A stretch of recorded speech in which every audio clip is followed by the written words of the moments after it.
Welcome to the Deep Dive. Today, we're going deep on a topic that I think a lot of people have, maybe some misunderstandings about, and that is hospice palliative care. Yeah.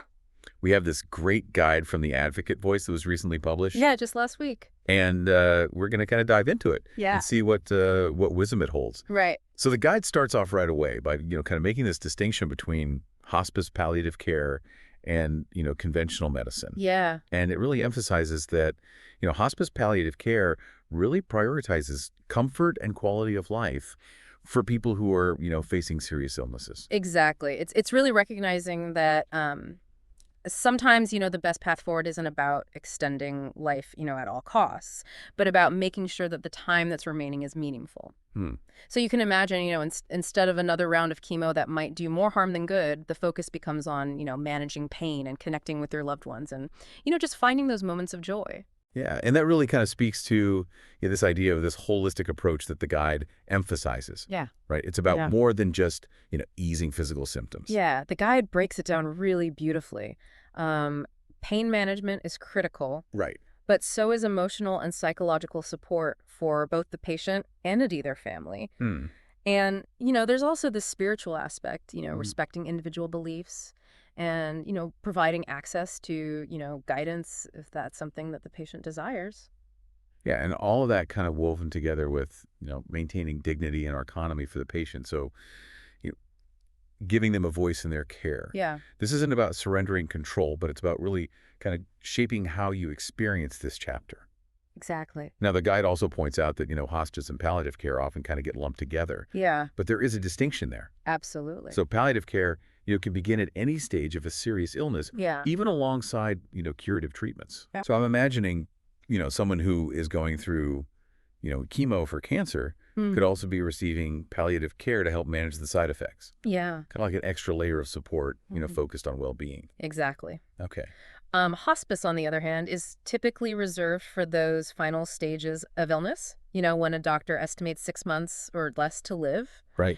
And the focus then entirely shifts to comfort and making the most of that time remaining. So that kind of makes the eligibility criteria a key difference then. Right. Because, palliative care is more flexible, but hospice has stricter requirements based on prognosis. Absolutely. And even where you receive care can vary. Yeah. Because palliative care is often, integrated into hospitals or clinics. Yeah. Whereas hospice emphasizes home-based care, although both offer options. Mm-hmm.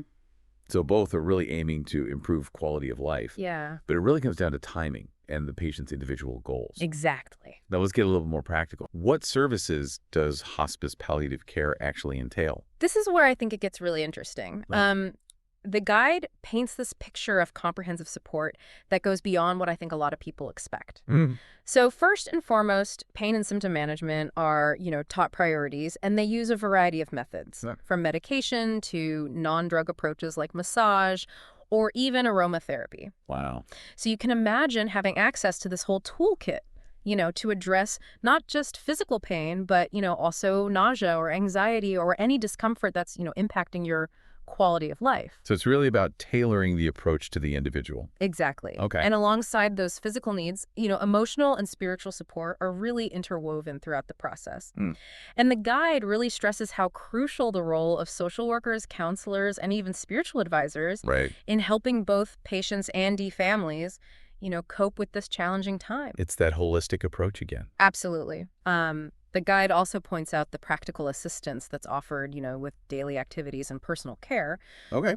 So hospice aides can help with everything, from bathing and dressing to meal preparation. Wow. Which allows the patient to, maintain their independence and their dignity for as long as possible. Right. And, imagine the relief for families, knowing that their loved one isn't facing these challenges alone. Yeah, that level of support must make a world of difference, both practically and emotionally. Absolutely. And even after a loved one passes away, the support doesn't just disappear. Yeah. The guide highlights the importance of bereavement care with continued support offered to families through counseling and support groups. Right. So, it's recognizing that the journey doesn't just, end abruptly and that healing takes time. It really speaks to this, this kind of accompanying individuals and families throughout this whole experience. Yeah.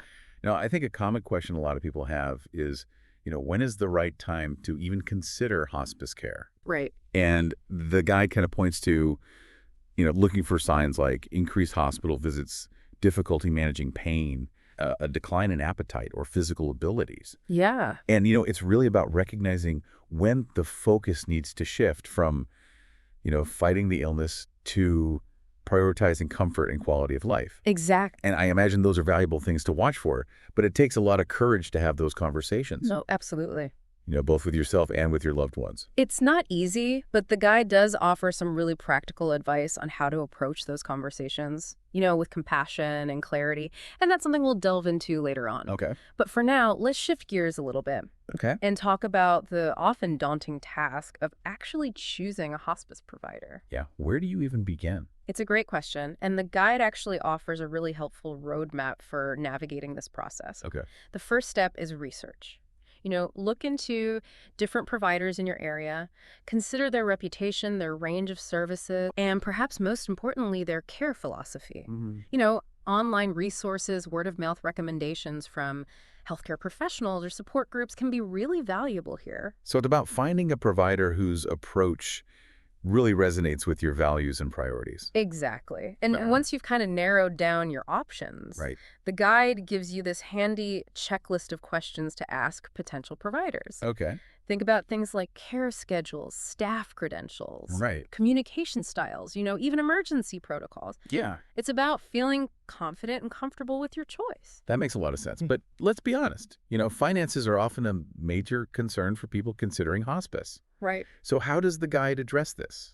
It does a great job of demystifying the financial aspects. Okay. It points out that, Medicare covers most hospice services for qualified individuals, Right. and many private insurance plans offer coverage as well. Right. So it's essential to clarify the specifics with your provider and ask about any potential out-of-pocket costs.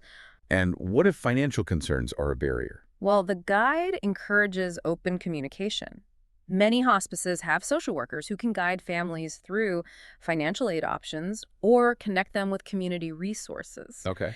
It's recognizing that access to quality end-of-life care shouldn't be determined by someone's, financial status. Right. That's really reassuring to know. Yeah. So we've covered a lot of ground just in this initial exploration of hospice palliative care. Yeah. We've gone beyond the basic definition Right. and started to uncover really the depth of support and resources that are available. Mm-hmm. But there's one crucial element we haven't touched on yet, and that's the misconceptions and anxieties that often surround hospice. You're absolutely right. Those fears can be very powerful, preventing people from even considering this option, even when it might be the best path forward. Yeah.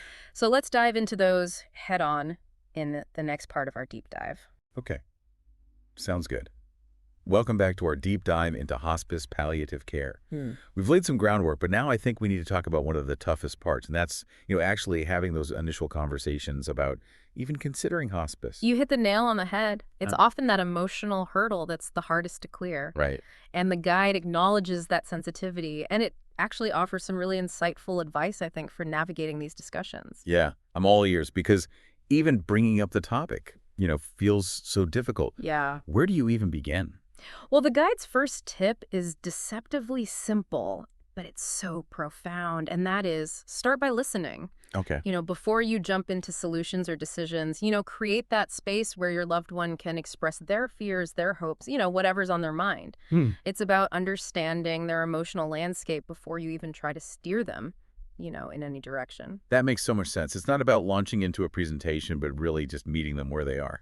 Exactly. And then when you do broach the subject of hospice, the guide emphasizes using clear and honest language, Right. but always with sensitivity and respect. Yeah, yeah. It's about finding that balance between, not sugarcoating things, but also not overwhelming them with medical jargon. And the guide even gives some helpful phrases, to kind of open that conversation gently. Yeah. Like, I'm worried about you, or I want to make sure you're comfortable. Yeah. It really focuses on expressing concern and, a desire for their well-being, which kind of sets that foundation of love and support. It's brilliant. And when discussing hospice specifically, Mm. the guide suggests highlighting the positives, That's right. focusing on comfort, quality of life, the ability to spend meaningful time with loved ones. Right. It's about reframing hospice as this empowering choice, Hmm. that allows the individual to prioritize what matters most to them in the time remaining. And don't underestimate the value of involving, the person's healthcare provider in the conversation. Yeah.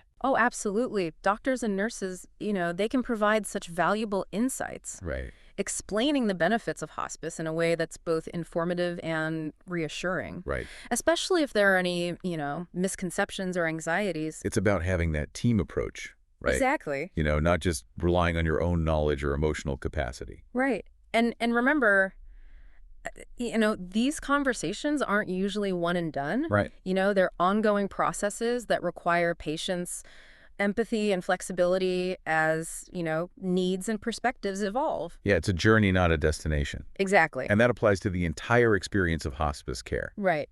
not just these initial discussions. Absolutely. So let's assume for a moment that the decision to pursue hospice has been made. Okay. What can the patient and their family kind of expect during that journey? Well, the guide paints a really reassuring picture here. It emphasizes, the creation of this personalized care plan, Okay.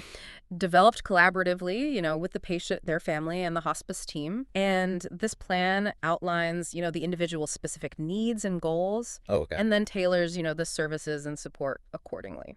So even in the face of, serious illness, there's still choice and control over how their care is managed. Absolutely. And the guide goes on to describe the hands-on support provided by the hospice team. Okay. Regular visits from nurses, aides, social workers, even chaplains and volunteers. Wow. The frequency depends on the individual's needs and the level of care required. It sounds like a truly holistic approach, Right. addressing not just medical needs, but also, emotional and spiritual well-being. Exactly. And it's all about teamwork. Yeah. The hospice team works closely with the family and to create this supportive and comfortable environment, Mm-hmm. whether that's in the patient's home, a hospice facility, or another setting. Right. Yeah. That flexibility must be a relief, Yeah. knowing that the care can really be tailored to individual preferences and circumstances. Absolutely. Yeah. And here's something that really stood out to me in the guide. Okay. Hospice care is available 24/7. Mm. So if there's an emergency or a sudden change in the patient's condition, the hospice team is just a phone call away. Right.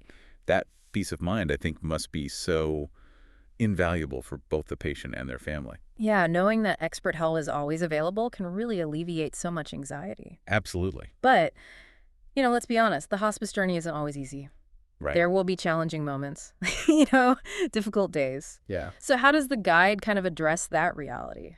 Well, it's refreshingly honest. Yeah. It doesn't shy away from the ups and downs, Mm-hmm. but it emphasizes that, support is available to navigate those challenges. Okay. The hospice team is trained to provide guidance, comfort, and practical solutions, no matter what arises. So it's about facing those difficult moments with the knowledge that you're not alone, that there's a team to help you through it. Precisely. Mhm. And even amidst those challenges, the guide reminds us that, there can still be joy, connection, and meaning. Mm. The hospice journey isn't just about dying. Right. It's about living as fully as possible in the time that remains. And that brings us to the role of the family, which I think is often overlooked. Yeah. What can families do to create that supportive environment for their loved one during this time? The guide has some great advice here. Yeah. First and Mhm. foremost, it emphasizes open communication, Okay. both with the patient and with the hospice team. Right. It's about expressing your fears and concerns, asking questions, and seeking clarification when needed. So it's about being an active participant in the process, not just a passive bystander. Exactly. Families are also encouraged to be involved in, creating a comfortable and familiar environment for the patient. Okay. Think about, playing their favorite music, reading aloud from their favorite books, or simply just, reminiscing and sharing stories together. It's about focusing on those things that bring joy and comfort. Yeah, it's those small gestures, I think, that can make such a big difference. Absolutely. Creating that space where the person feels loved and cherished. Mhm. Exactly. But that the guide also wisely reminds families to take care of themselves during this time. Right. It's so easy to get caught up in caregiving that you neglect your own well-being. Yeah, it's that classic metaphor of putting on your own oxygen mask first before assisting others. Exactly. Taking care of yourself isn't selfish. Right. It's essential to be able to provide, the best possible care for your loved one. Right. The guide suggests reaching out to friends, family members, support groups, or even therapists for help. Okay. And remember, the hospice team is there to support the family as well as the patient. They can offer guidance, resources, and just a listening ear when you need it most. That sense of shared responsibility and support must be so comforting during such a challenging time. It's a crucial part of the hospice philosophy. And speaking of support, what about after a loved one passes away? Hmm. Does the journey simply end there? That's a question I think a lot of people have, and I'm glad that the guide addresses it directly. Yeah, it acknowledges, the profound grief that accompanies loss. Right. And it emphasizes that the hospice team's support doesn't end with the patient's death. Okay. Bereavement care is an integral part of their services. So even in the midst of grieving, there's still that safety net, that sense of continuity. Exactly. This can include, individual counseling support groups, memorial services, and, just various resources to help families navigate their grief and honor the memory of their loved one. Okay. And get this many hospice programs offer bereavement support for up to a year after the patient's death. Wow. Yeah. That ongoing support can be such a lifeline, I think, as families, adjust to life without their loved one Yeah. and begin that process of healing. It's a reminder that even though, the physical journey may end, the bonds of love and support continue. We've covered a lot of ground in this deep dive. Ah. We've explored the practicalities of, having those initial conversations about hospice, Right. what to expect during the journey, Mm-hmm. the importance of creating that supportive environment for both the patient and their family. Absolutely. And we've also touched on, the really vital role of the hospice team in providing that comprehensive care and support, even after a loved one passes away. Yeah. But there's one more piece of the puzzle that I think we need to address, and that's those persistent myths and misconceptions that often kind of cloud people's understanding of hospice palliative care. You're right. Those misconceptions can be powerful barriers preventing people from accessing the support that they need and deserve. Yeah. So in the final part of our deep dive, let's shine a light on those myths and reveal the truth about hospice. Welcome back to the final part of our deep dive into hospice and palliative care. Yeah, we've really explored a lot of, the ins and outs of this whole compassionate approach. Right. But I think now it's time to tackle those lingering misconceptions Yeah. that often prevent people from really embracing this option. Right. Those fears and those myths can be so powerful. Oh, absolutely. They can be real roadblocks for people. Yeah. So let's try to dismantle them one by one. Okay. Sounds good. So I think the most pervasive myth out there is that choosing hospice means giving up. Right. It's like waving the white flag. Yeah. But as we've seen throughout this whole deep dive, Right. hospice isn't about surrendering. It's about shifting focus. Right. It's about recognizing that when a cure isn't realistic, there's still so much that we can do to ensure, a peaceful and dignified end-of-life journey. Yeah. It's about choosing quality of life over simply extending it. Focusing on what truly matters in the time that remains. Absolutely. Another misconception, I think, is that hospice is only for those in their very final days or weeks. Right. People think you have to be, actively dying, Right. but that's simply not true. The guide emphasizes that hospice care can be beneficial for, months, even years, depending on the individual's prognosis and needs. Right. It's not about rushing towards death, No. but providing comfort and support throughout the entire process, Exactly. however long that may be. Right. And remember, if a patient's condition improves Right. or they decide to pursue, other treatments, Right. they can always leave hospice care. Right. It's not a one-way street. Exactly. It's a flexible path that adapts, to the individual's journey. And there's also this myth that hospice care means, you're confined to a sterile hospital room or some impersonal facility. Right. Right. The reality is quite the opposite. Right. The guide highlights that, the majority of hospice care actually takes place in the comfort of the patient's own home. Right. Surrounded by loved ones. Exactly. Familiar belongings. Hmm. The space that brings them the most peace. Absolutely. Yeah. Of course, for those who require a higher level of medical attention, Right. or if they prefer that setting, hospice care is also available in dedicated facilities. All right. But the point is, it's really about, Yeah. not the location, but bringing that compassionate care to wherever the patient feels most at home. Now, while we're talking about home, I think another misconception is that, families have to become these round-the-clock nurses. Right. which can be a really scary thought for some people. It is, and the guide really debunks that Okay. by emphasizing that, the hospice team includes all these skilled professionals Right. who handle, the medical aspects, including pain and symptom management. Right. So families aren't expected to be medical experts. No, not at all. Their role is really centered on, Yeah, that emotional support, companionship, creating that, loving and comfortable atmosphere. exactly. It's a partnership. Right. It's a collaborative effort between the hospice team and the family to make sure that both the patient and the loved ones feel supported. Now let's talk about finances, because that's another big one. Yeah. A lot of people believe that hospice is prohibitively expensive, Right. that it's just inaccessible. Yeah. But the guide actually explains that, Medicare covers most hospice services. Right, for those who qualify. Right. And a lot of private insurance plans also offer coverage. Yeah, it's essential to contact your insurance provider to understand your specific benefits. Right. But the financial burden of hospice is often far less than people assume. And what about, for those facing financial hardship? Well, the guide points out that many hospice programs have social workers, who can help navigate those financial aid options Okay. or Yeah. connect them with, community resources. Right, because access to quality end-of-life care shouldn't be dictated by, someone's bank account. Exactly. Okay, so we've talked about, I think, some of the most prevalent misconceptions. Yeah, But it's important to remember that, every individual's experience is unique. absolutely. So if you have any questions or concerns, don't hesitate to reach out to, a trusted healthcare professional Right. or even a reputable hospice organization. Yeah, they can provide that personalized guidance based on your specific situation. Exactly. And I think the biggest takeaway is, choosing hospice isn't about giving up. It's about embracing a different kind of hope. Yeah. A hope that's focused on, comfort and dignity and making the most of the time that remains. Absolutely. So as we kind of wrap up this deep dive, what stands out to you from all that we've explored?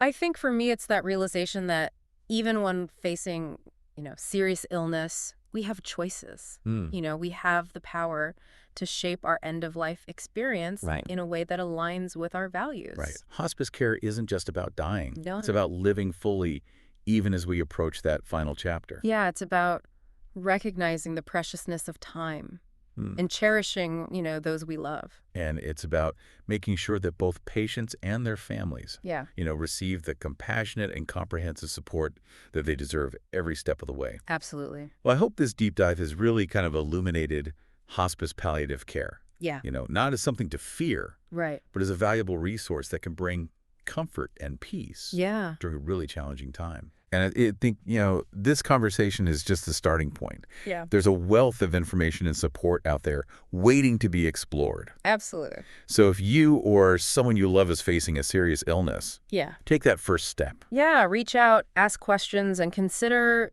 the possibilities that hospice and palliative care might offer.